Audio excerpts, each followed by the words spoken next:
सबने मृत घोषित कर दिया। समय बहुत हो चुका है, मर चुका है बालक। अब तो रानी विधाता को कोसने लगी, वाह रे भगवान, अरे मारना ही था तो हमें मार दिया होता, इस बच्चे ने क्या बिगाड़ा है तेरा। राजा रानी दोनों भगवान को कोसने लगे, भगवान तू निर्दयी है, तूने मेरे बेटे को मार डाला, बेटे को मार डाला, बच्चे को मार डाला। राजा रानी रो रहे थे, उसी क्षण देवर्षि नारद जी आ गए। नारद जी ने कहा, राजन क्यों रो रहे हैं, कथम रोदसी, राजन क्यों रो रहे हैं। राजा हाथ जोड़कर बोला, महाराज मेरा 5 साल का बेटा मर गया, मारना ही था तो मुझे मार दिया होता, मेरे बेटे ने क्या बिगाड़ा था भगवान का जो मेरे बेटे को मार दिया। तब नारद जी ने समझाकर कहा, राजन आना जाना जीना मरना विधाता के हाथ में है। 6 चीजें भगवान के हाथ में होती हैं भक्तों, वो हमारे और आपके हाथ में नहीं होती, और उन्हीं 6 की हम ज्यादा से ज्यादा चिंता करते हैं। क्या क्या भगवान के हाथ में है, जरा सुनिएगा।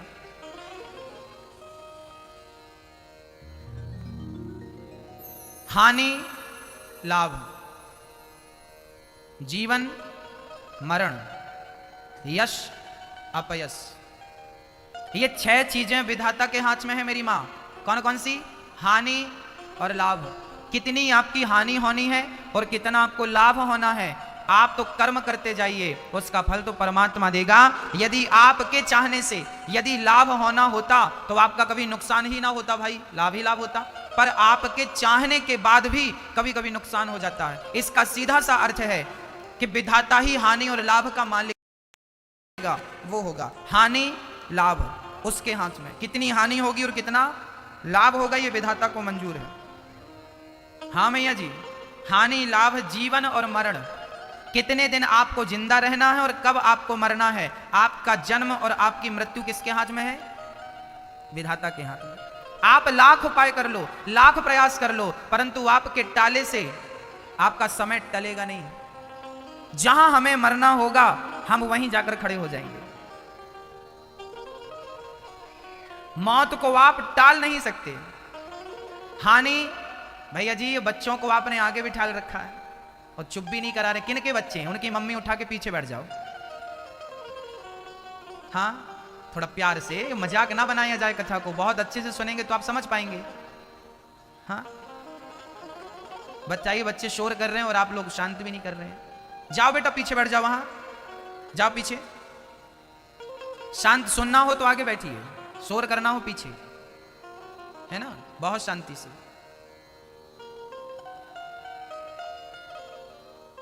भक्तों, हानि और लाभ ये ईश्वर के हाथ में है। जिंदगी और मृत्यु ये भी ईश्वर के हाथ में है।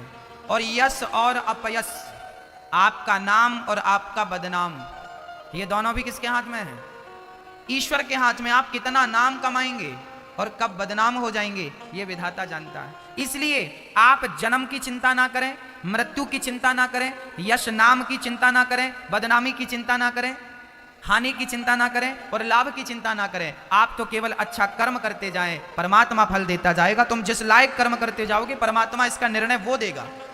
कर्मण्येवाधिकारस्ते मा फलेषु कदाचन, तू कर्म कर, कर्म करने में तेरा अधिकार है, फल में तेरा कोई अधिकार नहीं। फल वही मिलेगा जो तुझे मिलने वाला है। जो होना है वो होके रहेगा, जो नहीं होना वो कदापि नहीं, कभी नहीं होगा। इसलिए तू कल की चिंता मत कर, कल जो होना होगा वो होगा। तू प्रेजेंट को अच्छा कर, वर्तमान को सुधार, भविष्य अपने आप अच्छा हो जाएगा। हाँ?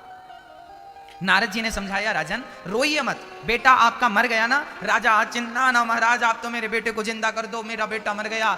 नारद जी ने कहा चलो मैं जिंदा करता हूं। नारद जी ने हाथ में जल लिया, मंत्र पढ़ा और मंत्र पढ़ के उस मरे हुए बालक के ऊपर छिड़क दिया। मरा हुआ बालक संत कृपा से खड़ा हो गया। जैसे ही उठकर बैठा, पिताजी दौड़ पड़े, बेटा बेटा बेटा, मेरा बेटा जीवित हो गया, मेरा बेटा जीवित। दौड़ पड़े। जैसे ही राजा दौड़ कर गए, उस बच्चे ने कहा खबरदार खबरदार। पिता ने कहा बेटा क्या कह रहा है, मैं तेरा पिता हूं। उस बच्चे ने जो बात कही ना, वो बात आपको बहुत ध्यान से सुननी चाहिए। उस बच्चे ने कहा पिताजी आप हमारे किस जन्म के पिता हो, कितनी बार हमारा जन्म हो चुका है, कितनी बार हम मर चुके हैं, कितनी बार आपका जन्म हो चुका है और कितनी बार आप मर चुके हैं, किस जन्म का हम रिश्ता रखें ये तो बताओ।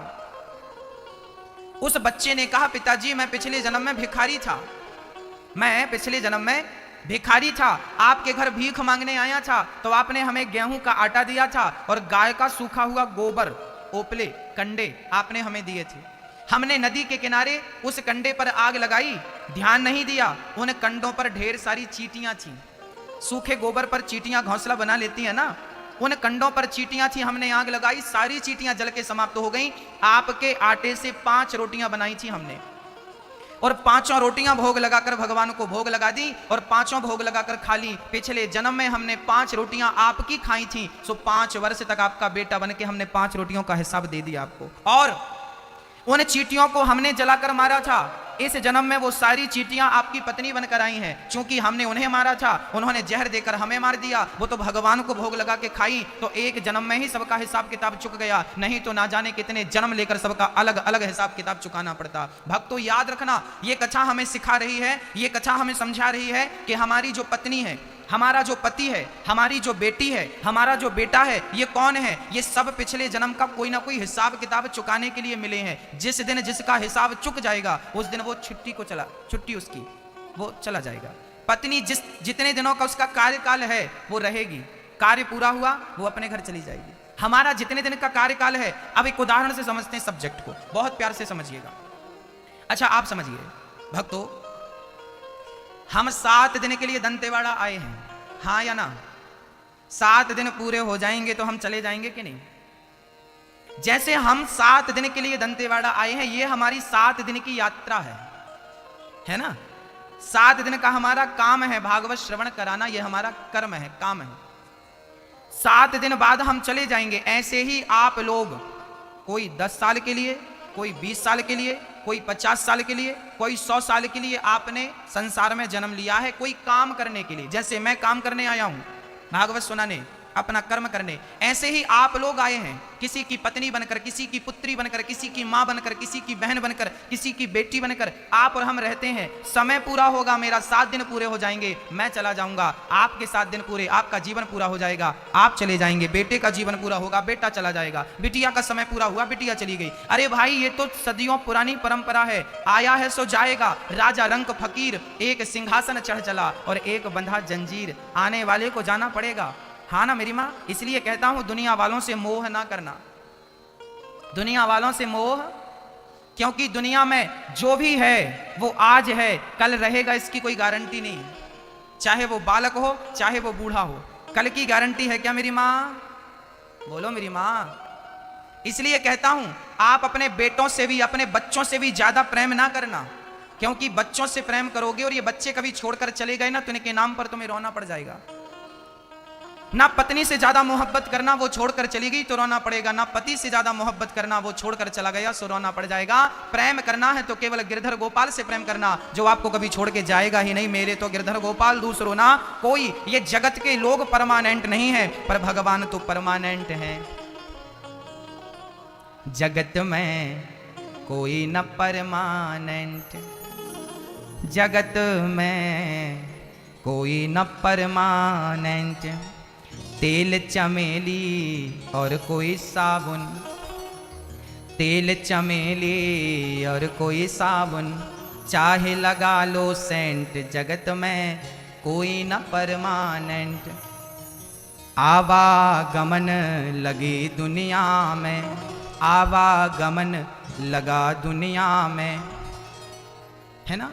आवागमन लगा दुनिया में, करते हैं रेस्टोरेंट, जगत में कोई ना परमानेंट।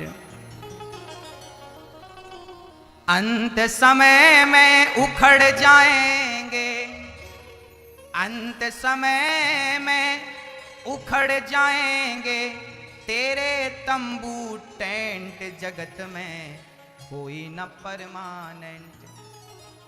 हरिद्वार चाहे मथुरा काशी, हरिद्वार चाहे मथुरा काशी, हरिद्वार चाहे मथुरा काशी, चाहे घूमो दिल्ली कैंट, जगत में कोई न परमानेंट। बोलो जगत में कोई न परमानेंट। हाँ, साधु संत की संगत कर लो, साधु संतों की संगत कर लो, कि साधु संतों की संगत कर लो, साधु संतों की संगत कर लो, ये है सच्ची गवर्नमेंट जगत में, कोई न परमानेंट जगत में, कोई न परमानेंट। ना आप परमानेंट हैं ना तो हम, आप भी मुसाफिर हैं, आप भी यात्री हैं और हम भी यात्री हैं। आपने कभी ट्रेन पर यात्रा की कि नहीं? चलो ट्रेन पर, जब आप ट्रेन पर बैठते हैं ना तो एक आदमी, जब ट्रेन रुकती है ना तो उस स्टेशन पर कुछ लोग उतरते हैं तो कुछ लोग उसी पर चढ़ते हैं। एक सीट खाली हो गई, वहां का यात्री उतर गया क्योंकि उसका स्टेशन आ गया, तो दूसरा आदमी चढ़ता है और उसी सीट पे आकर बैठ जाता है। दादाजी का स्टेशन आया तो दादाजी उतर गए। ये जिंदगी एक यात्रा है, गाड़ी है। इस गाड़ी में दादाजी का स्टेशन आ गया, दादाजी उतर रहे हैं, तभी बहू को बेटा हो गया, दादाजी उतर गए, नाती साहब चढ़ गए। एक उतरता है, दूसरा, ये जीवन है। आपका स्टेशन आएगा, आपको उतरना पड़ेगा, हमारा स्टेशन आएगा, हमें उतरना पड़ेगा। इसलिए कहता हूं कि बच्चों से इतनी मोहब्बत ना की जाए। पालना पोसना अच्छी बात है, लालन पालन करना अच्छी बात है, पढ़ाना लिखाना अच्छी बात है, संस्कार देना अच्छी बात है, पर दुनिया वालों से दिल लगाना अच्छी बात नहीं है भक्तों। दिल केवल गोविंद के चरणों में लगाया जाए। यदि आपने दुनिया वालों से प्रेम कर लिया ना मेरी माँ, ये दुनिया वालों के लिए तुम्हें मरना पड़ेगा, रोना पड़ेगा। हाँ, इसलिए कहता हूं अभी भी समय है, इतना प्रेम ना करो। हाँ, संसार में रहो। हम कहते हैं बच्चों के साथ 24 घंटे रहो, पर बच्चों के साथ वैसे ही रहो जैसे पानी के ऊपर नाव रहती है। पानी के ऊपर क्या रहती है मेरी माँ? यदि पानी के ऊपर नाव है ना तो वो नाव आपको पार लगा देगी, हाँ या ना? पर नाव के ऊपर पानी आ गया तो डूब जाएगी। संसार एक सागर है। संसार क्या है? संसार एक सागर है, और इस सागर में हमारा शरीर एक नौका है। संसार के सागर में हमारा शरीर क्या है? एक नौका है।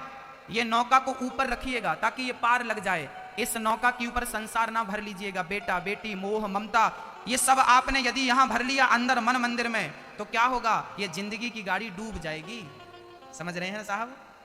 नाव पानी के ऊपर अच्छी लगती है, नाव के ऊपर पानी अच्छा नहीं लगता। आप संसार के ऊपर रहो, आप संसार के ऊपर रहो, कहीं संसार आपके भीतर ना आ जाए। बेटा बेटी पति पत्नी सब अच्छे हैं, सबके साथ रहो, पर वैसे ही जैसे पानी में नाव रहती है। आप कहीं इनमें फंस ना जाए, नहीं तो डूब जाएंगे। ना घर के रहेंगे ना घाट के रहेंगे। कमल के पुष्प की तरह रहना मेरी माँ संसार में। हाँ मैया जी, मैया जी समझ में आ रहा आपको? आ रहा है कि नहीं? हाँ या ना? आ रहा है। हाँ, आज नारद जी महाराज ने जब बच्चे का ज्ञान पिता ने सुना तो यहां कबीरदास जी ने एक भजन गाया है, वो मैं आपको सुनाता हूं। यह कबीरदास जी का लिखा हुआ भजन और कबीरदास जी का गाया हुआ भजन आपको सुनाता हूं, सुनिएगा। कोयलिया बोली रे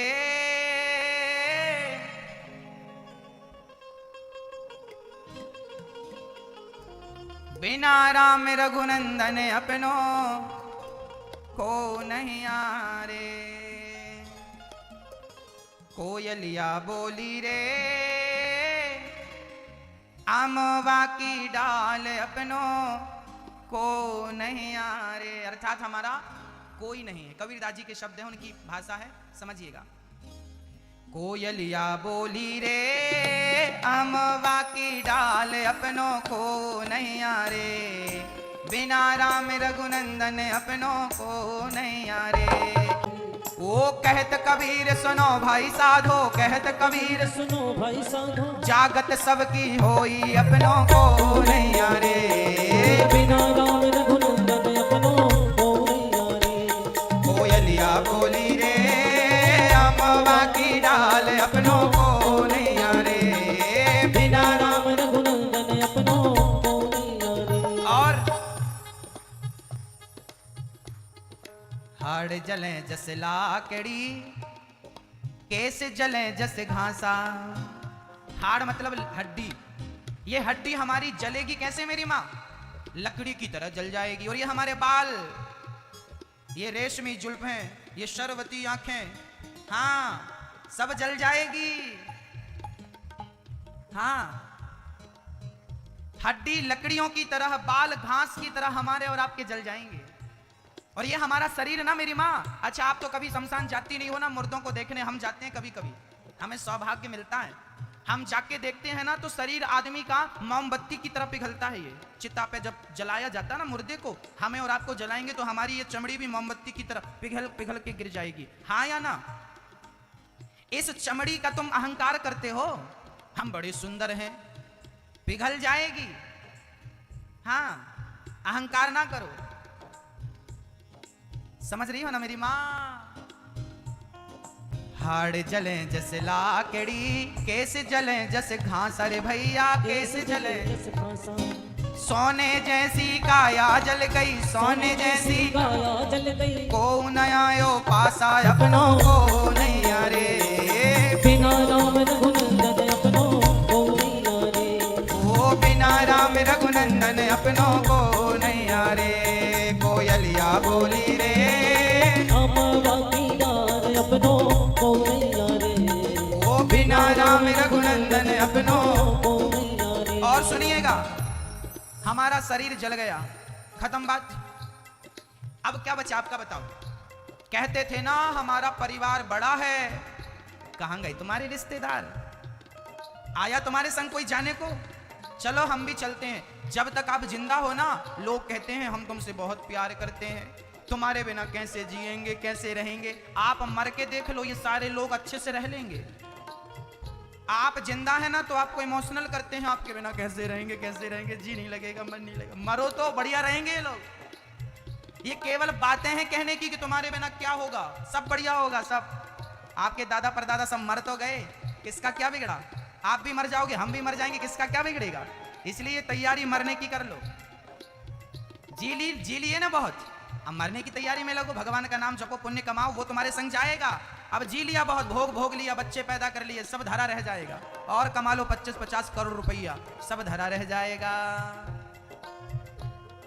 मिट्टी चुन चुन घर ये बनाया, कहता था घर मेरा रे पगले, कहता था घर मेरा, मिट्टी चुन चुन घर ये बनाया, कहता था घर मेरा रे पगले, कहता था घर मेरा, तेरा है ना मेरा है यह, तेरा है ना है चिड़ियों का बसेरा, अपनों को नैया रे, बिना राम रघुनंदन अपनों को नैया रे, बिना राम रघुनंदन अपनों को नैया रे, बिना राम रघुनंदन अपनों को नैया रे, ओ बिना राम रघुनंदन अपनों को नैया रे, बिना राम रघुनंदन अपनों को नैया रे, बिना राम रघुनंदन अपनों को नैया रे, बिना राम रघुनंदन अपनों को नैया रे, बिना राम रघुनंदन अपनों को नैया रे। देह समा गया आग के मुख में, बचा न कुछ भी तेरा रे भैया, बचा न कुछ भी तेरा। पुण्य कमाई किया जो तूने, पुण्य कमाई किया जो तूने, वही बचा अब तेरा, अपनों को नहीं यारे, बिना राम रघुनंदन अपनों को नहीं यारे। कौन है आपका? आप ही बता लो अपने आप से, कह दो एक बार कि कोई है आपका। मीराबाई ने कहा था कि मेरे तो गिरधर गोपाल, दूसरों ना कोई, बस वही हमारे हैं। जब चित्रकेतु ने अपने पुत्र का ये उपदेश ज्ञान सुना तो उसको वैराग्य हो गया। वही चित्रकेतु पार्वती ने श्राप देकर राक्षस बनाया, वही वृत्तासुर इंद्र के हाथों आज उद्धार हो गया। एक बार भगवान ने प्रहलाद नाम के भक्त के लिए नरसिंह का अवतार धारण किया। किसका अवतार धारण किया? नरसिंह भगवान। जब जब भगवान देखते हैं कि पृथ्वी पर अत्याचार पापाचार बढ़ गया, तब तब भगवान अवतार लेते हैं। परित्राणाय साधूनाम विनाशाय च दुष्कृताम धर्म संस्थापनार्थाय संभवामि युगे युगे। जब जब हो यह धर्म के हानि बाढ़हि असुर अधम अभिमानी, तब तब धरि प्रभु विविध शरीरा। तब तब भगवान अवतार लेते हैं और भक्तों की लाज बचाते हैं, उनकी रक्षा करते हैं। प्रहलाद नाम के एक भक्त थे मेरी मां, उम्र में थे तो सबसे छोटे। प्रहलाद जी 4 भाई थे, वो सबसे छोटे थे। प्रहलाद के पिता अपने पुत्र पर बड़ा अत्याचार करते थे। प्रहलाद जी क्या जपते थे मेरी मां? नारायण नारायण नारायण नारायण। उन्हें अपने भगवान पर बहुत अटूट विश्वास था, बहुत विश्वास था। प्रहलाद जी की भक्ति देखकर हिरण्यकश्यपु जलता था। हिरण्यकश्यपु ने कहा, बालक ये किसका तू नाम पुकार रहा है? मत नाम जप, मैं तेरा पिता हूं, मैं तेरा भगवान हूं। पिता का अहंकार देख प्रहलाद जी समझाते हैं, पिताजी इस प्रकार का अहंकार करना ठीक नहीं है। मैं हूं तो आपका बेटा, पर मैं आपको यह बताना चाहूंगा कि वो परमात्मा जिसकी इच्छा से यह सृष्टि होती है, उस अखिल ब्रह्मांड नायक के सामने हमारी हैसियत क्या है, हमारा अस्तित्व कितना है, उस पिता को याद करिए। भक्तों, उस भगवान को कभी ना भूलिए जिसने ये सुंदर संसार बनाया। किसी भी हाल में उस ईश्वर को मत भुलाइए, कहते रहा करो, हे प्रभु मैं आपको कभी भूलूं नहीं। बोलो एक बार, हे प्रभु मैं आपको कभी भूलूं नहीं, हे नाथ मैं आपको कभी भूलूं नहीं, हे प्रभु मैं आपको कभी भूलूं नहीं। बस भगवान का चिंतन करते रहा करिए, भगवान का स्मरण करते रहा करिए, कल्याण हो जाएगा भक्तों। उस परमात्मा को मत भुलाइए। प्रहलाद नाम के एक भक्त थे, वो नारायण नारायण का जाप करते थे। एक दिन प्रहलाद जी के पिता ने कहा, बेटा ये किसका नाम जप रहा है? अच्छा, प्रहलाद जी के साथ क्या हुआ था, प्रहलाद जी राक्षस के बेटे थे, तो राक्षस का बेटा भगवान का भगत कैसे हो गया, इसके पीछे चर्चा है। कहते हैं कि एक दिन हिरण्यकश्यपु तपस्या करने गया था। जैसे ही वो तपस्या करने बैठा, एक पेड़ पर तोता आकर बोला, नारायण। मैया ओ मेरी माँ, हाँ थोड़ा ध्यान दे दो। एक पक्षी डाल पर बैठा और तोते ने कहा, नारायण नारायण नारायण। हिरण्यकश्यपु बोला, यहां बैठा हूं, तोता डिस्टर्ब कर रहा है। हिरण्यकश्यपु उठा, दूसरी जगह बैठ गया। जंगल में तपस्या करना चाहता था ना, दूसरी जगह बैठा, वहां भी तोता नारायण नारायण का जाप करने लगा। हिरण्यकश्यपु बोला, आज का मुहूर्त अच्छा नहीं है, मैं जहां बैठता हूं मेरे कान में मेरे दुश्मन का नाम सुनाई पड़ता है। अच्छा, हिरण्यकश्यपु भगवान नारायण को अपना दुश्मन मानता था। क्या हुआ, वापस आ गया, घर वापस आ गया। कयाधु ने पूछा, स्वामी जी आज आप जल्दी आ गए, क्या भगवान मिल गए? हिरण्यकश्यपु बोला, देवी भगवान तो नहीं मिले, परंतु एक तोता आया और वो नारायण नारायण का जाप करने लगा। आज पहली बार कयाधु ने अपने पति के मुख से नारायण का नाम सुना। क्या नाम सुना मेरी मां? नारायण। आज कयाधु पानी का गिलास देने गई तो पूछा, स्वामी जी तोते ने क्या कहा? नारायण नारायण। फिर दूध का गिलास लेके गई, स्वामी जी तोते ने क्या कहा? नारायण नारायण। आज कयाधु ने अपने पति के मुख से 108 बार नारायण का नाम जपाया और नारायण का नाम जपते जपते कयाधु उसी रात गर्भवती हो गई। जब भगवान का नाम जपते जपते गर्भाधान हुआ तो भगवान नारायण का भक्त प्रकट हो गया। भक्तों, कहते हैं गर्भाधान के समय माँ बाप की मनस्थिति जैसी होती है, उसी मनस्थिति का पुत्र पैदा होता। पहले के बच्चे विवेकानंद जैसे हुआ करते थे। आज विवेकानंद जी का भी सुंदर सी पावन सी तिथि है उनकी भी। पहले की मां विवेकानंद जैसे महापुरुष को जन्म दिया करती थी। मर जाएंगे, आपको 100 साल की उम्र में यह भी पता नहीं लगता कि मैं कौन हूं, मैं कौन हूं। आइए इस पर मैं थोड़ा सा प्रकाश डालता हूं। मैं कौन हूं, मेरी पहचान क्या है, मेरा अस्तित्व क्या है, मैं कौन हूं? मैया जी, आपकी पहचान ना केवल आपके कपड़ों से है, हाँ या ना? कपड़ा एक प्रकार का नहीं, मैं 2-4 प्रकार के कपड़ों की बात करूंगा आपको। बहुत गंभीर, बहुत अच्छा प्रसंग है ये और बहुत ज्ञानवर्धक है। समझने की शक्ति बढ़ाइए और समझिएगा मैं क्या कहना चाहता हूं, जरा समझिए। आपने हिटलर का नाम तो सुना होगा। हिटलर का नाम, हिटलर ने 20 लाख यहूदियों को मार डाला था। हिटलर ने कितने लोगों को मारा था? हिटलर ने 20 लाख लोगों को मारा था। रोज 500 लोगों को मारता था। हिटलर के चंगुल से एक आदमी बच के आया था, उसने ये बात बताई थी। कहते हैं हिटलर ने 20 लाख लोगों को मारा। एक बार हिटलर ने क्या किया, हिंदू को, मुसलमान को, सिख को, यदुही को, जैन को, पारसी को, सबको खड़ा किया और ऐसे 1000 आदमी खड़े किए। 1000 आदमियों में से उसने क्या किया, सबके कपड़े उतरवा दिए, सारे कपड़े उतार दिए, नंगा कर दिया और सबके बाल मोड़ दिए, सिर के बाल घोंट दिए, दाढ़ी मूंछ सबकी अलग कर दी, पूरा बाल समाप्त, दाढ़ी मूंछ समाप्त, किसी के शरीर पे कोई वस्त्र नहीं, सब गंजे गंजे। अब सब एक दूसरे को देख रहे हैं। अब किसी को पहचान पाना संभव था कि कौन हिंदू है, कौन मुसलमान? बताइए आप, कौन जैन था, कौन सिख था? सबकी पहचान। मुसलमान टोपी पहन ले तो लोग कहते हैं मुसलमान है, हिंदू पगड़ी लगा ले तो लोग कहते हैं हिंदू है, सिख बढ़िया सी पगड़ी लगा ले तो उसे कहते हैं सिख है। हाँ, सबके कपड़ों से ही तो पहचान है, किसी की दाढ़ी से पहचान है, किसी की मूंछों से पहचान है, किसी के काला कपड़ा पहन के महिलाएं निकल जाए तो लोग कहेंगे मुसलमान की औरत है, लाल साड़ी पहनकर निकल जाए तो कहेगा हिंदू की औरत है। बताओ, हम सबकी पहचान कपड़ा है कि नहीं? हम सबकी पहचान सिंगार है कि नहीं? यदि आपके सिंगार हटा दिए जाएं, आपके बाल घोंट दिए जाएं, आपके कपड़े उतार दिए जाएं, तो बताइए कौन पहचानेगा कि ये हिंदू और ये मुसलमान है, ये सिख और ये ईसाई है? पहचानेगा कोई? बोलो मेरी माँ, नहीं पहचान सकता। इसका अर्थ है कि हमारी पहचान केवल कपड़ों तक रह गई है। हाँ या ना? हम सबकी पहचान केवल कपड़ों तक रह गई है। कोई पूछे कि तुम कौन हो, क्या बताओगे? मैं अनिरुद्धाचार्य हूं, मैं भागवत सुनाता हूं, यही तो मेरी पहचान है। प्रधानमंत्री की पहचान क्या है? नरेंद्र मोदी, वो देश के प्रधानमंत्री हैं, वही तो उनकी पहचान है। अच्छा, कोई बहुत बड़ा आदमी आपका पद छीन लिया जाए, आपकी प्रतिष्ठा छीन ली जाए, आपके कपड़े छीन लिए जाए, आपका घर छीन लिया जाए, तो आपकी क्या पहचान होगी? बोलिए, क्या पहचान है आपकी? बताइए, जोर से बोलो मेरी मां, कोई पहचान है आपकी? इसका अर्थ यह हुआ कि हमारी पहचान तो हमारा काम है, हम काम करते हैं, भागवत सुनाते हैं, आप काम करते हैं, आपका यह काम है, फलाना काम है। इसका सीधा अर्थ यह है कि हम कौन हैं। प्याज का छिलका उतारते जाइए, प्याज का छिलका आप निकालते जाइए, एक निकालेंगे, दूसरा, दूसरा निकालेंगे, तीसरा, तीसरा निकालेंगे, चौथा। प्याज का छिलका उतारते जाइए, पूरा उतारिए, क्या बचेगा? बोलो, कुछ बचेगा? कुछ नहीं बचेगा।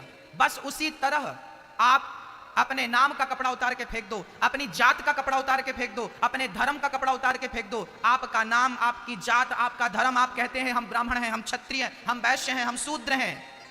यदि तुम ब्राह्मण का कपड़ा उतार के फेंक दो, क्षत्रिय का कपड़ा उतार कर फेंक दो, तो बताओ तुम क्या रह जाओगे? इसका सीधा अर्थ है कि मैं कुछ भी नहीं हूं। एक राजा था, उसने पूरी दुनिया को जीत लिया। एक दिन उस राजा को किसी राजा ने बंदी बना लिया और अपने जेल में डाल दिया। एक दिन वो जेल का राजा खेतों में भ्रमण करने निकला, तभी वहां चारा का, घास का गट्ठा लेके एक बूढ़ी सी मां आ रही थी घास का गट्ठा लेकर। तभी ये राजा वहां टहल रहा था, तो राजा के सिपाहियों ने कहा गट्ठा वाली बाई से, ए भाई तुम गट्ठा नीचे रखो, ये राजा साहब हैं, इनको रास्ता दो। तब उसने हाथ पकड़ के कहा, नाना मैं कभी राजा था, अभी तो मैं किसी का कैदी हूं। मैं कभी राजा था, अभी तो मैं किसी का, मैं कुछ भी नहीं हूं। मैं कभी हुआ करता था, मैं कभी कुछ था, आज ना कुछ हूं, आज मैं ना कुछ हूं, अर्थात मैं कुछ भी नहीं हूं। मेरे से बढ़िया तो ये घास वाली बाई है, कम से कम ये कुछ तो है, कम से कम ये कुछ तो है, मैं तो कुछ भी नहीं हूं। बस मेरी मां, जब तक आप कुछ हैं तब तक आप कुछ भी नहीं हैं, और जिस दिन आपने मान लिया कि मैं तो कुछ भी नहीं हूं, मेरा कोई अस्तित्व नहीं है, उस दिन आप बहुत कुछ हो जाएंगे भक्तों, बहुत कुछ हो जाएंगे। अपने आप को शून्य कर देना ही उस ईश्वर को प्राप्त कर लेना, अपने आप को जीरो कर देना, जीरो, मैं कुछ नहीं हूं। जब मैं था तब वो नहीं, अब वो है, मैं ना आए और प्रेम गली अति सांकरी जा मैं दो ना समा। ये प्रेम की गली इतनी संकीर्ण छोटी है ना मेरी मां, यहां दो लोग नहीं आते, या तो आप आएंगे या तो आपका अहंकार आएगा। अहंकार मिटेगा तो आप बचेंगे, और यदि अहंकार नहीं मिटेगा तो आप नहीं बचेंगे। दो नहीं, एक बनिए। जैसे मिश्री पानी में मिलकर एक हो जाती है, ऐसे जीवात्मा को परमात्मा मिलकर एक हो जाना चाहिए, भक्त और भगवान एक हो जाए। मैं कुछ नहीं हूं, मैं क्या हूं? बताइए, इस ब्रह्मांड में मेरी क्या सत्ता है, मेरी क्या हैसियत है, मेरी क्या औकात है, मेरा क्या अस्तित्व है? बताइए, आपका क्या अस्तित्व है? बताओ मेरी मां, कुछ भी नहीं है।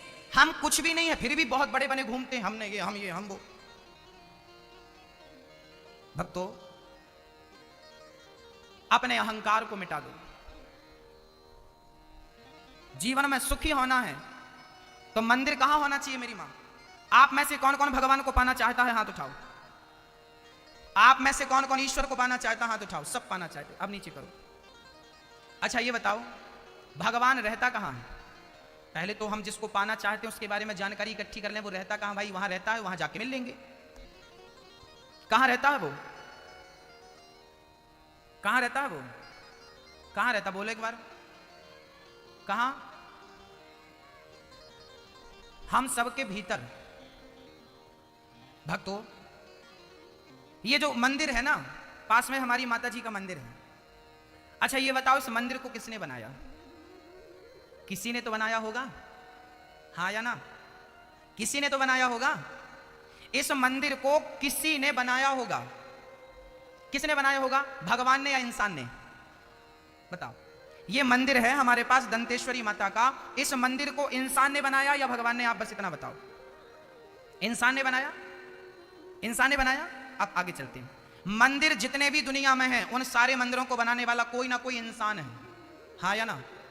अब आप ये बताओ कि हमारे सामने ये मां बैठी ने श्राप दे दिया था भगवान नारायण को। माता पार्वती बड़ी आश्चर्य में डूबी, हे भगवान, ये नारद जी तो हमारे गुरु जी हैं और ये तो दिन रात नारायण नारायण नारायण नारायण जपते हैं, तो जिस परमात्मा का ये दिन रात ध्यान करते हैं, भला अपने भगवान को इन्होंने श्राप क्यों दिया? क्या अपराध कर दिया था भगवान ने? देखो पार्वती जी कह रही हैं भगवान ने क्या अपराध किया था। वो अपने गुरु जी को अपराधी नहीं मानती, क्योंकि पार्वती जी के गुरु जी नारद जी हैं। पार्वती मैया के गुरु कौन?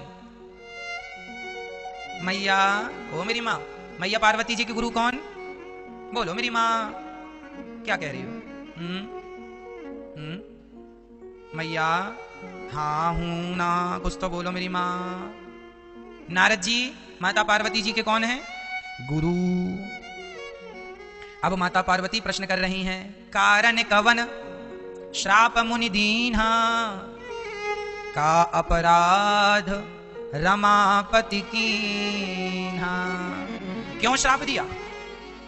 माता पार्वती कह रही हैं कि हमारी, देखो वो कितना बढ़िया बात कर रही है। माता पार्वती कह रही है का अपराध रमापति। रमा किसका नाम है? रमा किसका नाम है? आप बताइए, रमा किसका नाम है? रमा नाम है माता लक्ष्मी का।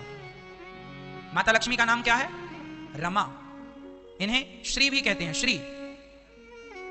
श्रीश्चते लक्ष्मीश्च पत्न्यां बहोरात्रे, तो माता का नाम श्री भी है और रमापति मतलब भगवान नारायण। तो पार्वती जी पूछ रही हैं कि आखिर नारद जी ने कौन सा, आखिर भगवान नारायण ने कौन सा अपराध किया जिसके कारण नारद जी ने उन्हें श्राप दे दिया? पार्वती जी के कहने का अपराध यह है, कहने का भाव यह है कि हमारे गुरु जी ने कोई गलती नहीं की होगी, गलती भगवान ने की होगी, इसलिए गुरु जी ने श्राप दिया है। ऐसी गुरु निष्ठा है कि अपने गुरु जी को गलत मानती ही नहीं है माता पार्वती, और निष्ठा यही होनी चाहिए। तब शंकर जी बोले, बोले बेहसी महेश तब।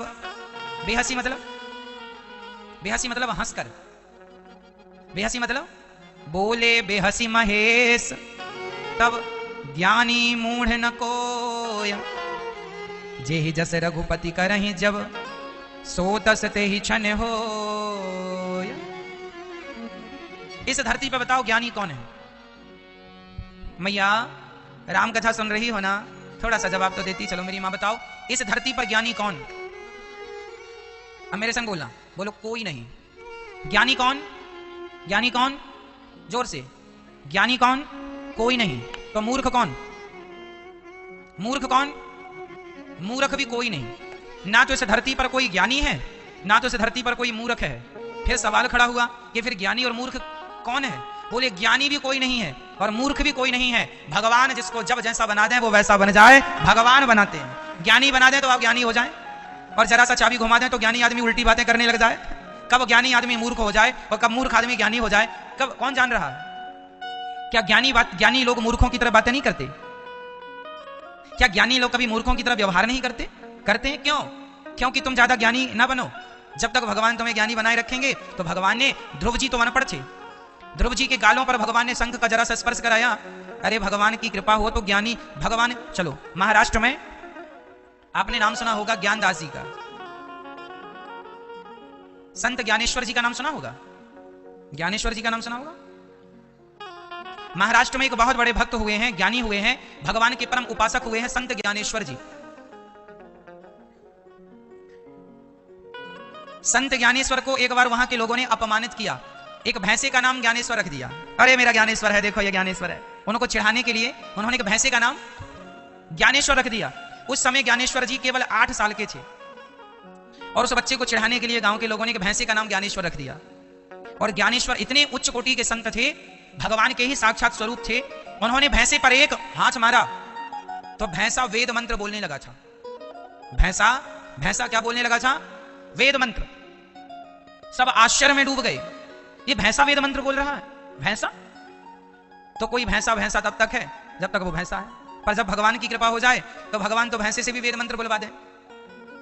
कहने का अर्थ यह है कि ना तो कोई ज्ञानी है ना तो कोई मूर्ख है। कई बार ज्ञानी लोग मूर्खों की तरह व्यवहार कर लेते हैं और कई बार मूर्ख लोग ज्ञानी की तरह बात करते हैं। तो ज्ञानी कोई नहीं और मूर्ख कोई नहीं, जिसे भगवान जब जैसा बनाए बस वो भगवान के अधीन है सब। इसलिए ना मैं ज्ञान का अहंकार करूं ना मैं ये कहूं कि तुम बड़े मूर्ख हो। मैं आपको मूर्खता का भी सर्टिफिकेट नहीं दे सकता और मैं आपको ज्ञानी का भी सर्टिफिकेट नहीं दे सकता, क्योंकि ज्ञानी और मूर्ख दोनों भगवान के ही अधीन है। कब भगवान किसको ज्ञानी बना दें, कब भगवान किसको मूर्ख बना दें। बताओ मीराबाई कौन सी यूनिवर्सिटी पर पढ़ने गई? मीराबाई ने किसी यूनिवर्सिटी में पढ़ाई की नहीं ना, पर फिर भी मीराबाई के गाए हुए पदों पर लोग पीएचडी कर रहे हैं कि नहीं? क्यों कर रहे हैं?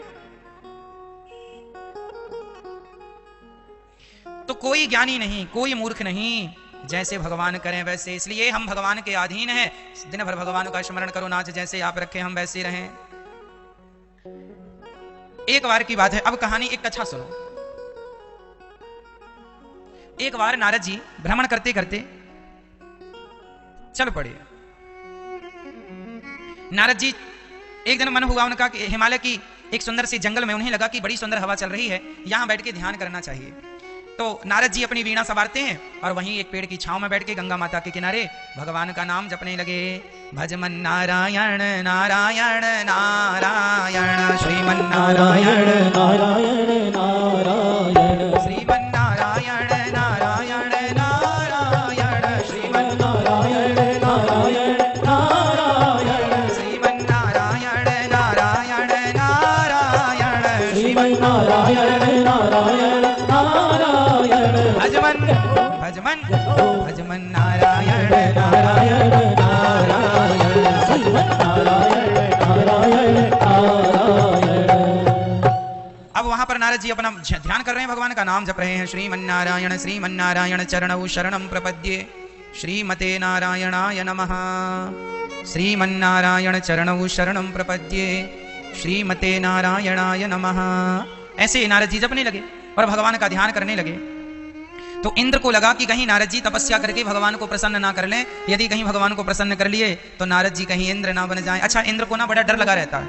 इंद्र को ये लगा रहता है कोई तपस्या ना करे, क्योंकि वो तपस्या करेगा तो इंद्र भंग करेंगे तपस्या। कहीं ये इंद्र ना बन जाए, कहीं हमारी छुट्टी ना हो जाए, इंद्र को अपनी गद्दी ना चली जाए, इसका भय लगा रहता है। सूख हाड़ ले भाग सठ स्वान निरखी मृगराज छीन ले ये जन जानी जड़ तिमि सुर पतहि ना लाज। जैसे शेर को देखकर कुत्ता सूखी हड्डी मुंह में दबा के भागता है। कुत्ता सूखी हड्डी लेके भाग रहा था, तो किसी ने पूछा क्यों भाग रहा है? बोले पीछे पीछे शेर आ रहा है। तो किसी ने कहा तुझे शेर से क्या भय? तो कुत्ते ने कहा कहीं शेर हमारी ये हड्डी ना छीन ले। आपने देखा कुत्ता हड्डी दबा के भागता है मुंह में, किसी जानवर की हड्डी मिल जाए तो मुंह में दबा के भाग जाता है। कुत्ता इसलिए भागता है कि हमसे ये हड्डी कोई छीन ना ले। अरे पगले, हड्डी कौन छीनेगा? शेर को इस हड्डी से क्या प्रयोजन? शेर को क्या करना है इस हड्डी का? उसी प्रकार नारद जी भगवान का ध्यान कर रहे हैं। तो यहां पर गोस्वामी जी इंद्र को कुत्ते की उपाधि दे रहे हैं कि कुत्ते की अहंकार तो देखिए, बुढ़ापे में भी घर का अहंकार, बुढ़ापे में भी इसका अहंकार। इसलिए कहता हूं मेरी मां, अहंकार त्याग दीजिए। मेरा क्या परिचय है? आपका क्या परिचय है? मेरा कोई परिचय नहीं है। मैं तो केवल इतना जानता हूं कि मैं राम जी के चरणों का दास हूं, यही मेरा परिचय है। इससे आगे मैं कुछ जानना नहीं चाहता, ना जनाना चाहता हूं। मेरा परिचय क्या है? सिर्फ मैं राम जी के चरणों का दास हूं। कई लोग अपना परिचय बड़ा बड़ा बड़ा बड़ा देते हैं। महाराज आप जानते हैं हमने कितना पैसा कमाया है? 4 बच्चे पैदा किए हैं। अरे 4 बच्चे पैदा, सुअर तो एक बार में बहुत सारे कर ले तुमसे ज्यादा। 4 बच्चे पैदा कर लिए तो बहादुर हो गए। ये तो कुत्ते भी कर रहे हैं, 4 6 तो एक बार में हो जाते हैं उनके। तुम्हारी तो सारी जिंदगी में हो पाए, है ना? महाराज चारों के लिए हमने घर भी बनवाया, बड़ा बड़ा बंगला। अच्छा, 2 बेटियां, दोनों का अच्छे घर में विवाह किया, बड़ा नाम बड़ी इज्जत, बहुत पैसा कमाया महाराज। हम बूढ़े आदमी के पास आप बैठ बस जाइए, फिर देखिए डींगे। हाँ? हल्की फुल्की तो बात ही नहीं करता वो। भले घर में नमक रोटी खाता होगा पर बोलेगा ये कि मैं हलवा पूरी रोज खाता हूं, बादाम का हलवा खाता हूं, बिना रसगुल्ले के गुलाब जामुन के तो बात ही नहीं करता। भले बिना दूध की चाय पीता हो पर बात ऐसे करेगा मैं कॉफी पीता हूं ब्रांडेड, और वहां काली चाय पीता बिना दूध की, पत्ती गोल के। बातें हैं, कसमें वादे प्यार वफा सब बातें हैं। बातों का क्या, कितनी भी बड़ी बातें कर लो, कोई मूल्य तो लगता नहीं है, पैसा तो लगता नहीं। लेकिन मुझे एक बात हाथ जोड़ के कहनी है आप सबसे कि बुढ़ापे में अपना अब कोई परिचय ना दीजिए। जमाना जान भी ले कि आप ये हैं, आप वो हैं। चलो चलो, आपने बता दिया कि मैं पैसे वाला हूं, मेरी इज्जत है, मैंने, चलो मैं मंत्री हूं, मैं मिनिस्टर हूं, मैं ये, चलो ठीक है, आप सब कुछ हैं, आपने मुझे सब बता दिया, मैं जानकर करूंगा क्या? ये बताओ। आप जिसे बता रहे हैं कि आप इतने पैसे वाले हैं, वो आपका पैसा जानकर करेगा क्या? क्या करेगा वो? उसे क्या करना है कि आप क्या थे, क्या है, क्या होगा इससे? आप इसलिए बताते हैं ना कि वो आपकी इज्जत करने लग जाए। तो इज्जत अब यहां ना बनाओ मेरी मां, इज्जत अब यहां ना बनाओ। अब अपनी इज्जत बनाना है तो भगवान के चरणों में बनाओ, वहां स्थान मिल जाए आपको भगवान के चरणों में। इसके लिए भगवान का चिंतन स्टार्ट कर दो, भगवान का नाम जप लो। यहां इज्जत कमाओगे, वहां नर्क भोगते रहोगे, तो ये कौन सी बड़ाई है? वहां के लिए कुछ कर लो। अब यहां के लिए 4-4 बंगले बनवा लिए ना, अब कुछ वहां के लिए बनवा लो। वहां के लिए राम नाम के मोती काम आएंगे, राम नाम का धन ही काम आएगा, दूसरा कोई धन काम आने वाला नहीं। इसलिए कौन सा धन चाहिए हमें? राम नाम के हीरे मोती।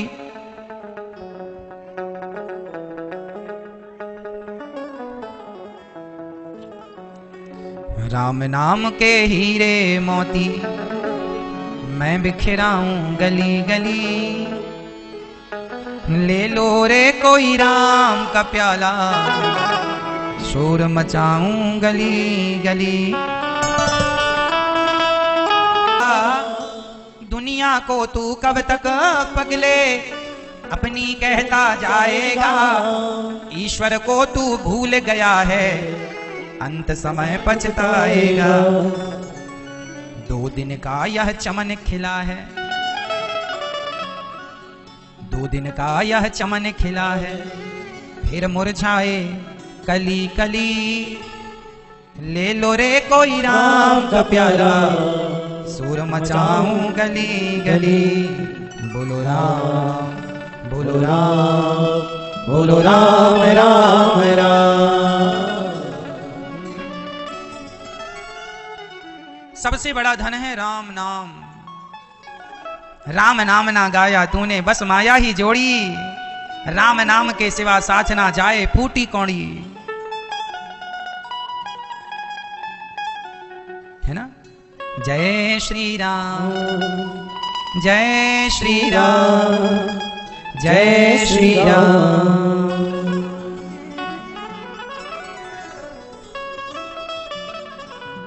राम नाम ना गाया तूने बस माया ही जोड़ी, राम नाम ना गाया तूने बस माया ही जोड़ी, राम नाम के सिवा साथ ना जाए फूटी कौड़ी। जय श्री राम, जय श्री राम, जय श्री राम। राम नाम ना गाया तूने, राम नाम ना गाया तूने बस माया ही जोड़ी, राम नाम ना गाया तूने बस माया ही जोड़ी, राम नाम के सिवा साथ ना जाए फूटी कौड़ी। जय श्री राम, जय श्री राम, जय श्री राम। ये दुनिया वाले लोग तुझे बस मरघट तक ले जाएंगे, है ना? 2 आंसू टपका करके वापस आएंगे। राम नाम ना गाया तूने बस माया ही जोड़ी, अंत समय संग में फूटी कौड़ी नहीं जाने वाली। इसलिए अभी भी समय है, भगवान के नाम को ही धन मानो। हम ये नहीं कहते कि पैसे ना कमाओ, खूब पैसा कमाना चाहिए, खूब काम करना चाहिए, लेकिन पैसे को ही धन नहीं समझो, राम नाम को धन मान के कमाओ। ये तो पैसा है, करेंसी है, ये तो बिजनेस व्यापार के लिए सरकार ने जारी की है कि भाई इसके द्वारा काम होगा। ये व्यवस्था है। एक्चुअली ये रुपया जो है ये भारत की एक व्यवस्था है। क्यों जी? पैसा क्या है? एक व्यवस्था है कि आपसे हम 10 रुपए लेते हैं और 10 रुपए का हम आपको कोई सामान दे देते। ये तो व्यवस्था है कि व्यवस्था बनी रहे कि भाई ये सामान आपको तभी मिलेगा जब आप ये पैसे देंगे। तो पैसा एक व्यवस्था है, पैसा धन नहीं है, पैसा धन नहीं है। धन क्या है? पायो जी मैंने राम रतन धन पायो। हमारी गलती कहां हो गई कि हमने पैसे को धन मान लिया। धन तो भगवान है, सबका धन कृष्ण है। नारद जी को अहंकार आ गया। किस बात का अहंकार आया मेरी मां? मैंने काम को जीत लिया, मैंने क्रोध को जीत लिया, मैंने लोभ को जीत लिया। अब नारद जी बोले मैं किसके पास जाऊं, किसको सुनाऊं, कौन सुनेगा? नारद जी बोले शंकर जी के पास चलते हैं, क्योंकि शंकर जी ने तो एक चीज जीती है केवल, मैंने तो 3 चीजें जीती हैं। शंकर जी ने तो काम को जीता था बस, मैंने तो काम को क्रोध को दोनों को जीत लिया। मैं तो शंकर जी से भी श्रेष्ठ हो गया। ऐसा नारद जी को घमंड आ गया। जब आदमी को घमंड आता है तो वो अपने को ही सर्वश्रेष्ठ मानता है। जब आप अपने को ही सर्वश्रेष्ठ माने तो वो समझ लेना कि आपके अंदर भयंकर वाला अहंकार है। जल्दी से इलाज कर लो, नहीं तो फिर वो आपका इलाज कर देगा। एक बार नारद जी शंकर जी के पास गए। शंकर जी ने कहा अरे नारद जी बड़े दिनों बाद आए हो, बहुत दिनों बाद आए हो, बताओ कैसे सब हाल चाल ठीक हैं? अब नारद जी तो इस बार हर बार जाते थे तो शंकर जी को प्रणाम वगैरह करते थे। इस बार नारद जी बोले हम क्यों प्रणाम करें, अब तो तुम हमें करो क्योंकि हम बड़े हैं। तुमने एक चीज को जीता है, हमने तो 2 और 3 चीजों को, तुमसे बड़े हम। नारद जी ने सारी चर्चा सुनाई। हमने तो काम को जीत लिया। जब जब नारद जी आते थे तो राम कथा सुनाते थे शंकर जी को। शंकर जी को लगा आज नारद जी आए हैं, आज राम जी की कथा होगी। पर इस बार तो नारद जी ने राम जी की कोई कथा नहीं सुनाई, सारी काम कथा सुनाई। मैंने तो काम को जीता, मैंने तो ये, मैंने तो वो, मैं ये हो गया, मैं साहब बन गया, अब तो मैं बड़ा हो गया, अब तो मैं खुद भगवान हो गया।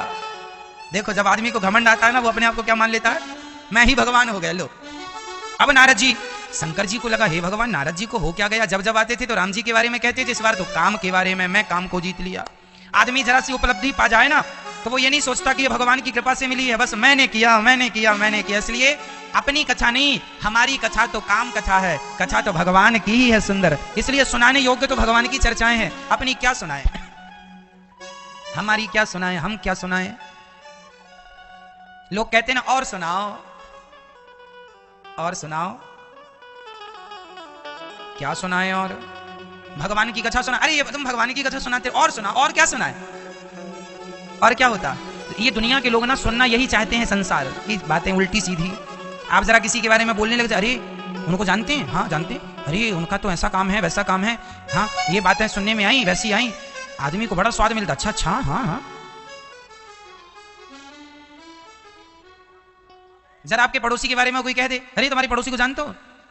आज किसी के घर में पुलिस बस आ जाए गांव में तो ऐसा होता है कि गांव में किसी एक के घर यदि उसके दोस्ती हो गई किसी पुलिस वाले से और वो पुलिस वाला उसके घर में रसगुल्ले खाने आ गया तो सारे गांव में अरे फलाने की घर आज पुलिस आई, हाँ हाँ किया होगा कुछ उल्टा काम, पुलिस आई। वो ये नहीं जानता कि इसका दोस्त है तो मिलने जुलने आया। वो ये इस प्रकार की सोच रखते ही नहीं है, वो ये सोचते हैं कुछ गड़बड़ किया सो पुलिस आई है। क्यों? आज व्यक्ति की सोच ऐसी ही क्यों है? क्योंकि इसी वातावरण में जन्म लेता है और इसी तुच्छ से वातावरण में मर जाता है। कुएं का मेंढक है बेचारा, कितना सोचेगा।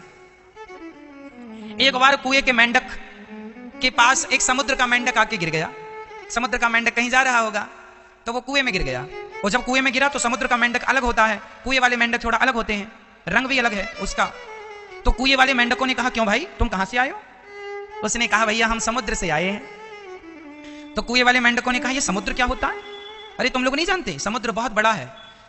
तो कुएं के मेंढकों ने कहा क्यों, क्या हमारे कुएं से बड़ा है समुद्र? समुद्र वाले मेंढक ने हंसते हुए कहा जी तुम्हारा कुआं तो कुछ भी नहीं है। जब उसने ऐसा कहा तो कुएं वालों ने उसको मारा। ऐसा कहता हमारे कुएं से बड़ा कुछ नहीं है दिया 2-4।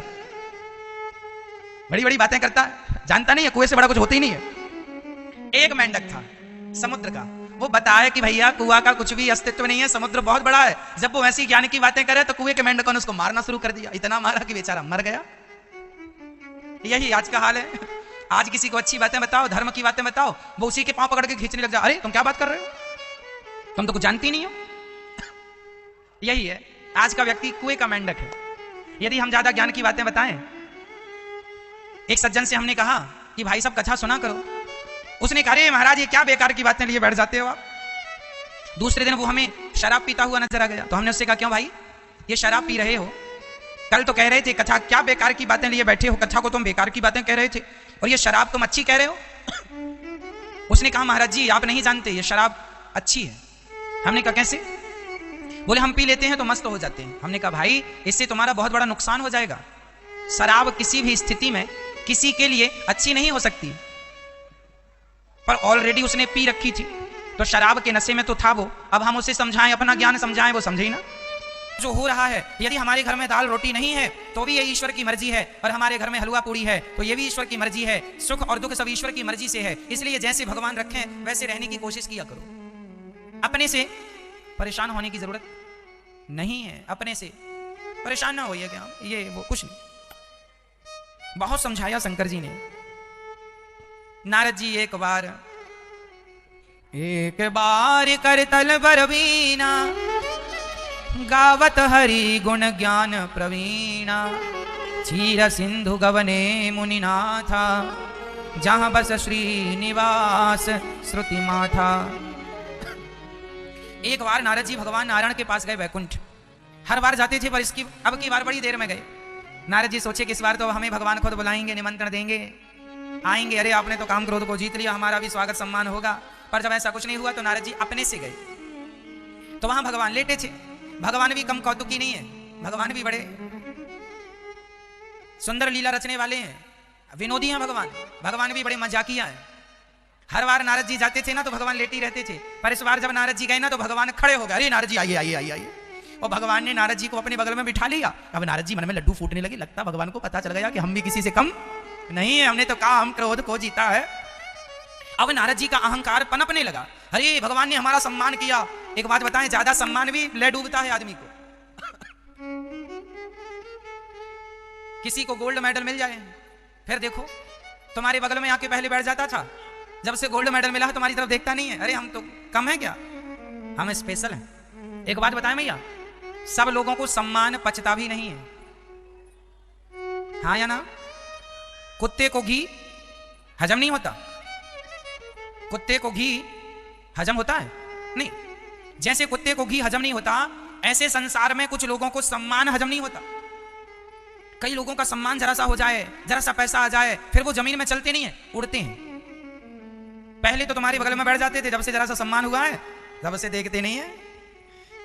गांव का एक टपोरी वो प्रधानमंत्री जी के संग जरा सेल्फी लेके आ जाए, वो देखो अपने आप को प्रधानमंत्री मान लेता है। सेल्फी लेके क्या गया, वो खुद प्रधानमंत्री हो गया। अब वो सबसे बातें नहीं करता। अरे मैं तो पहचान वाला, पहुंच वाला, पैड वाला आदमी हूं। जरा सा सम्मान, जरा सी प्रतिष्ठा, जरा सा पैसा भगवान क्यों नहीं देते सबको? धन दौलत, क्योंकि लोग इसके अधिकारी नहीं है। मिल जाता है तो लोग उसका सदुपयोग नहीं करते।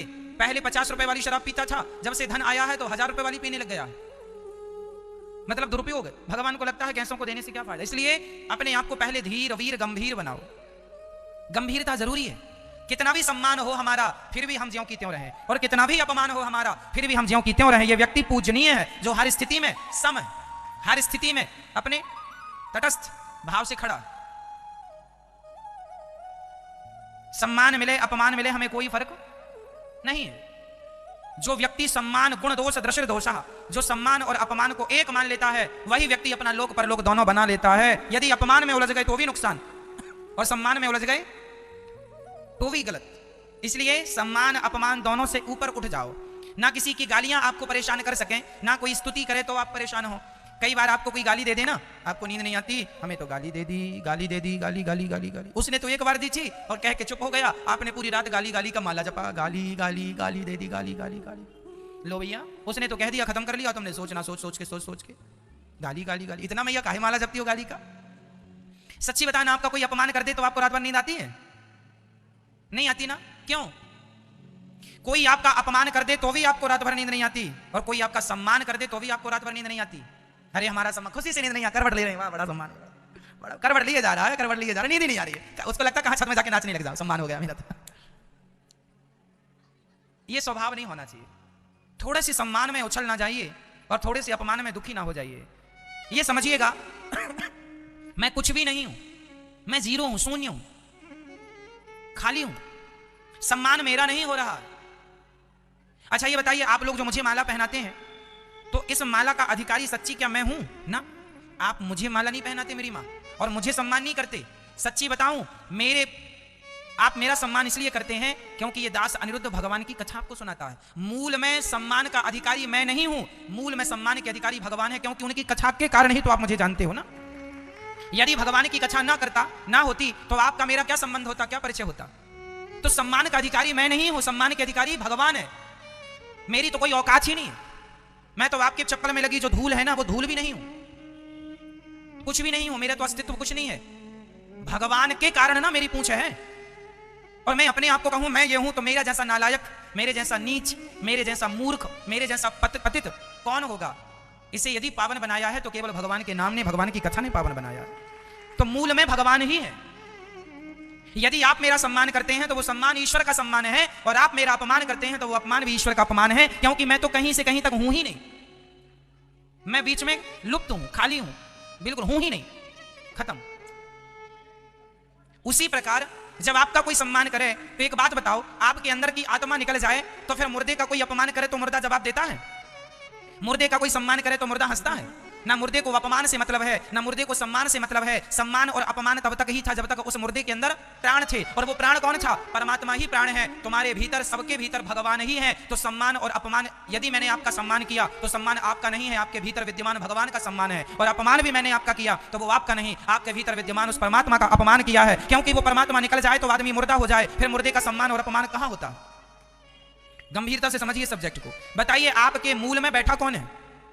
मैया मेरी, ओ मेरी माँ, बोलो मेरी माँ। आप सबके, हम सबके मूल में बैठा कौन है? परमात्मा। हाँ या ना? हाँ, जोर से।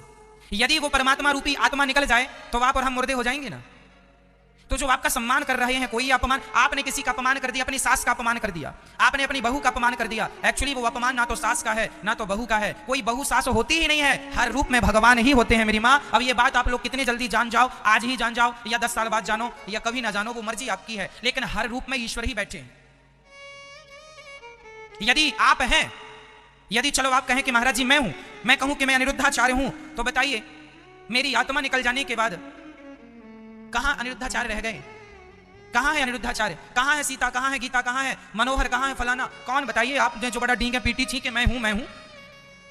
आत्मा निकल जाने के बाद क्या बचा तुम्हारा? इसलिए आत्मा परमात्मा है, ईश्वर, अंश, जीव, अविनाशी। तुम नहीं हो, तुम भगवान हो। तुम जानते ही नहीं हो कि तुम कौन हो। आप नहीं है, आप भगवान है। ईश्वर ही आपके रूप में भाषित हो रहा है। जैसे ये अंगूठी नहीं है, जैसे ये अंगूठी के रूप में सोना ही है। यदि मैं इससे सारा सोना निकाल दूं तो क्या अंगूठी रह जाएगी? जवाब दीजिए। जैसे ये है एक्चुअली सोना, पर इसे नाम अंगूठी का दिया गया है, उसी प्रकार तुम सब हो भगवान। तुम्हें कोई स्त्री कोई पुरुष कह के बुलाता है, कोई गीता कोई सीता कह के बुलाता है। तुम अनेक हो, एक ही तत्व ईश्वर तत्व है तुम सबके अंदर। इसलिए आज से हाथ जोड़ लीजिए, ना किसी का अपमान करेंगे, है ना, और सम्मान करेंगे तो इस भाव से कि ये भगवान है। सम्मान के स्वभाव से कि ये अपमान तो कतई ना कीजिए किसी का, ना जाने किस रूप में नारायण मिल जाए। तो मैया जी, आज नारद जी को अहंकार आ गया। भगवान ने खड़े होकर स्वागत किया, सम्मान किया। ज्यादा सम्मान नहीं पचता, इस सब्जेक्ट पर हमने बात छेड़ी थी। तो आपसे प्रार्थना है कि अपमान सम्मान को किनारे रख दो। ना अपमान का हम में कोई असर हो, ना तो सम्मान का हम पर कोई असर हो। जो व्यक्ति अपमान सम्मान से उठ गया, वही व्यक्ति जिंदगी जीने का आनंद ले पाएगा, नहीं तो घुट घुट के तुम मर ही रहे हो। जरा से अपमान में, तुम्हारी चाबी दूसरों के हाथ में है, जरा सा घुमाया तुम दुखी हो गए, जरा सा अपमान कर दिया दुखी, जरा सा सम्मान सुखी। दूसरों को क्यों चाबी दे रखी है आप लोगों ने? अपने आप को सम्मान अपमान से ऊपर उठा लो। ना अपमान का हम पर कोई प्रश्न है। पर जब दोनों में सच्चा प्रेम हो, तो यदि पत्नी होते हुए भी पत्नी से प्रेम नहीं है, झगड़े वगड़े चल रहे हैं, तो फिर व्यक्ति पत्नी को छोड़कर या पत्नी पुरुष को छोड़कर यहां वहां संबंध बना सकती है। लेकिन जिसकी गृहस्थी अच्छी है, उसकी गृहस्थी में यह समझ लेना चाहिए वह गृहस्थ के रूप में और कोई नहीं, सीताराम का ही दर्शन करना चाहिए कि ये भगवान राम और भगवान माता सीता है। सच्चे सदगृहस्थी को प्रणाम करना चाहिए, क्योंकि गृहस्थ आश्रम में जो पुरुष तुम्हें दिखाई पड़े वो राम है, और जो पत्नी जो स्त्री दिखाई पड़े वो सीता है। पर यह गृहस्थी जब आपकी पवित्र हो, तब पति पत्नी दोनों तुम भगवान का चिंतन करने वाले हो, दोनों संग में भगवान की आरती उतारने वाले हो, तुम दोनों भगवान का चरित्र चिंतन गाने सुनने सुनाने वाले हो, तो पति पत्नी सुंदर है। दोनों पति पत्नी आवे कथा में बैठे तो ये गृहस्थों को प्रणाम करना चाहिए। और दोनों पति पत्नी केवल पिक्चर देखे और मांस पिए, खाएं और शराब पिए, ऐसे पति पत्नी तो फिर वो वंदनीय नहीं। सदगृह, इसलिए गृहस्थ के आगे एक शब्द जुड़ा है, सदगृहस्थ। गृहस्थ के आगे क्या जुड़ गया?